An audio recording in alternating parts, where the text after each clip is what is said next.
Good morning. Happy Thursday, everybody. I've been seeing some stuff this morning that's really getting to me, and I want to talk about it. You all know I live in Illinois.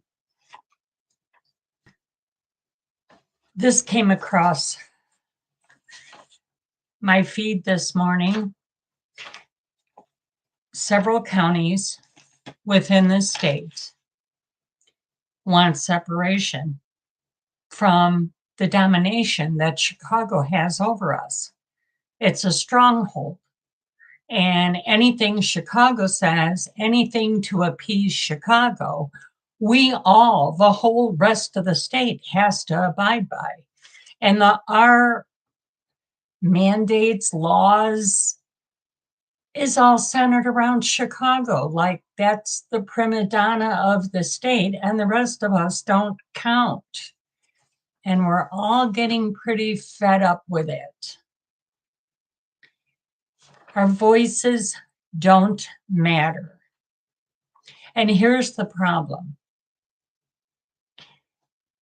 Chicago's leader is liberal. The rest of us, we're conservative, okay? We don't have the same views. We don't live the same way. What affects them doesn't affect us. What we need, we want. It just doesn't fit in Chicago's thing, whatever. So a bunch of counties got together, and there is a new movement called New Illinois. And it's a great movement. And several counties are unifying to separate from Cook County and the governor, who Chicago is his pride and joy. Well, it's not ours. Indiana is opening the door and willing to redistrict the border, and has invited us counties to join the Hoosier state. Well, you know what? I've looked into Indiana, have been looking into Indiana, and I'd be very happy if something like this were to happen. Well, Pritzker isn't liking this and says it will never happen. Many of us stay here because we have family here. We've established our lives. Our parents and grandparents established their life. And it goes generational, and you stay where your roots are embedded, right? But here's the problem. Back when my family was in Illinois, my grandparents and family, and they started their roots in seeding in and having family, and my dad and us, and it's not easy to uproot. And you don't want to just pick up and desert your family who for other reasons. Let's say they're not retired, they don't have the freedom to just pick up and move. Like, for like me, for example, I'm a senior. Can I just pick up and move? No. And do you know why? Because I live on Social Security. So financially, it's not feasible. It's just not.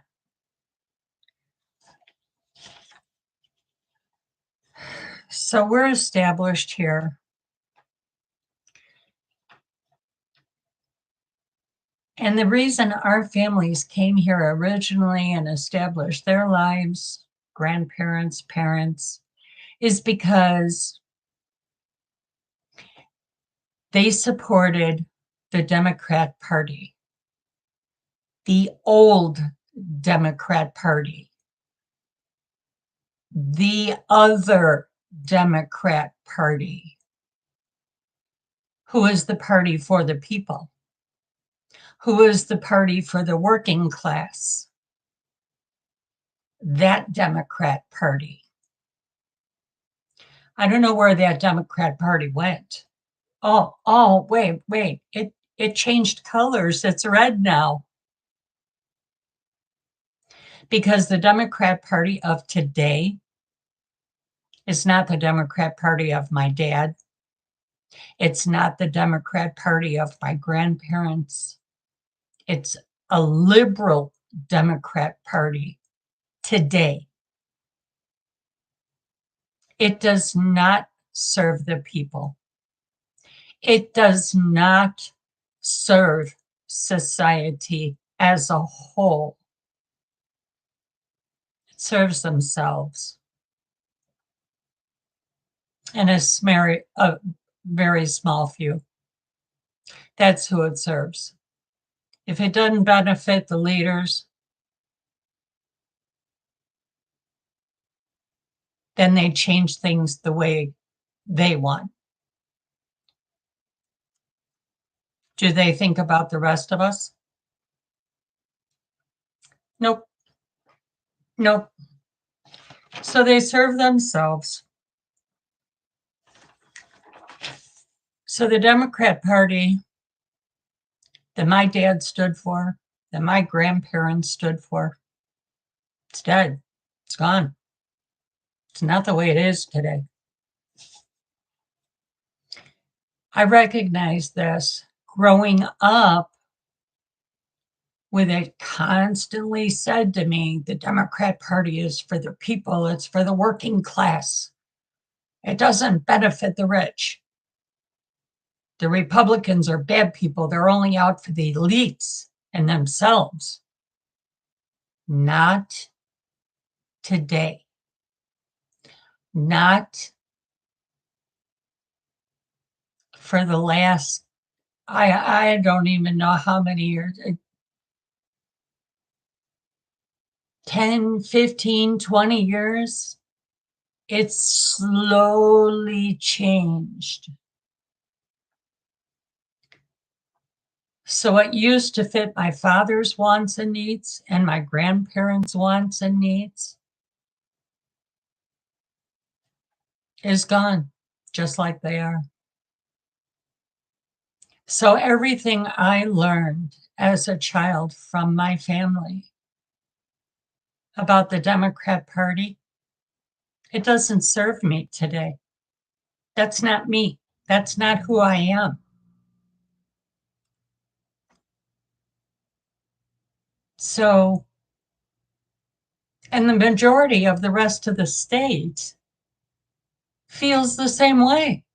We see it, we recognize it. It's not just me. And you know what? If you go on a certain website on YouTube, there is another podcaster who lives in the city of Chicago. And he doesn't miss, I meant to say, he doesn't miss a city council meeting. I listen to this guy. He's great. It's like, be my neighbor.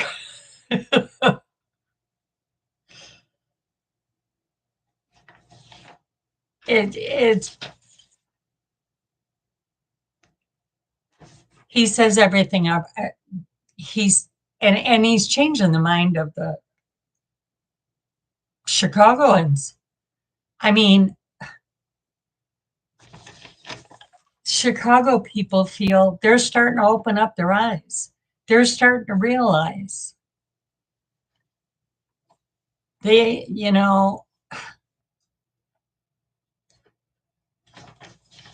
it's a wonderful thing to see people be like,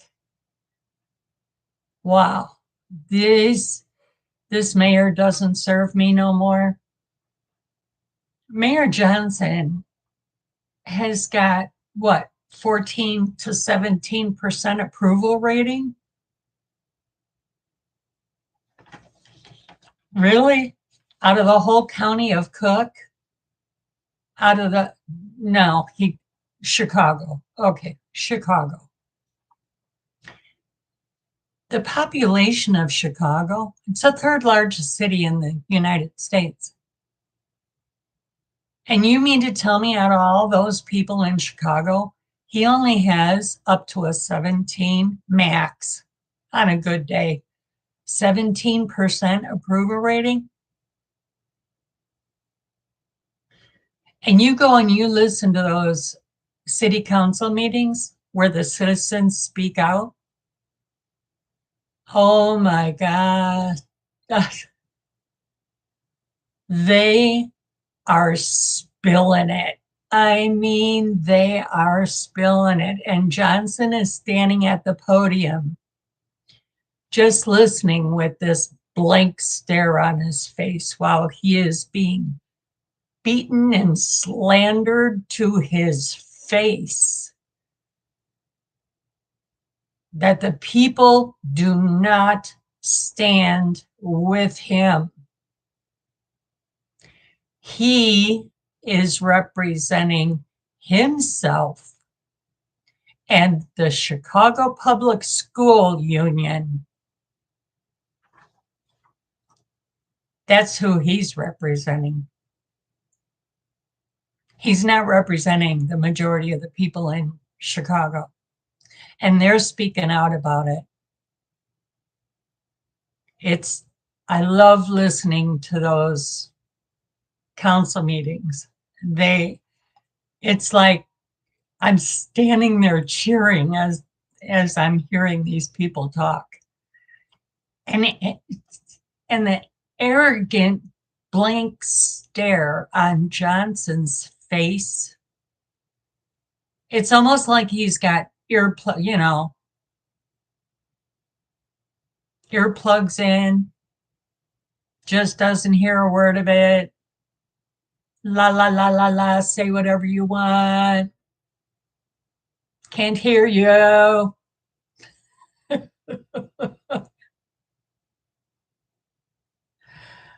Oh my God. If I was ever talked down to, like these people are talking down to him, I'd be crawling out of that room. But not him. He's standing there, blank face, no motion. Can't even see him breathe.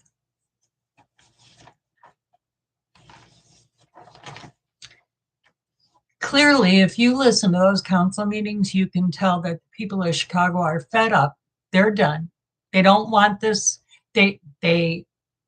Oh my God, have you ever seen a mayor with only up to 17% approval rating? But here's the thing, he's double dipping. He don't give a crap about what he's doing to the citizens of Chicago. He's benefiting himself. And he's double dipping. He says he's on leave from the union board, the CPS union board. He's on leave. Okay, so that means you can take yourself take yourself off leave anytime you want. Like, if you lose re-election, God please, if you lose re-election, or if a miracle happens and you get recalled, miracle, please, for the people of Chicago. It wouldn't hurt him at all, because all he's got to do is rescind that leave and he's out of the teachers union again. That's called double dipping, because when he goes to retire, he hasn't missed a day. There was no lapse with his time on that in that union. In my mind, that's double dipping. That's against law. Just saying. Let's look at it this way. When we go to get a job, the owner of a company would fit and fill that position and do it that would benefit, right? When we go to that job, we're hired and we go to that job. And he tells us what he wants from us. We are expected to fulfill the needs of that position. If we're not fulfilling the needs of that position he needed from us, correct?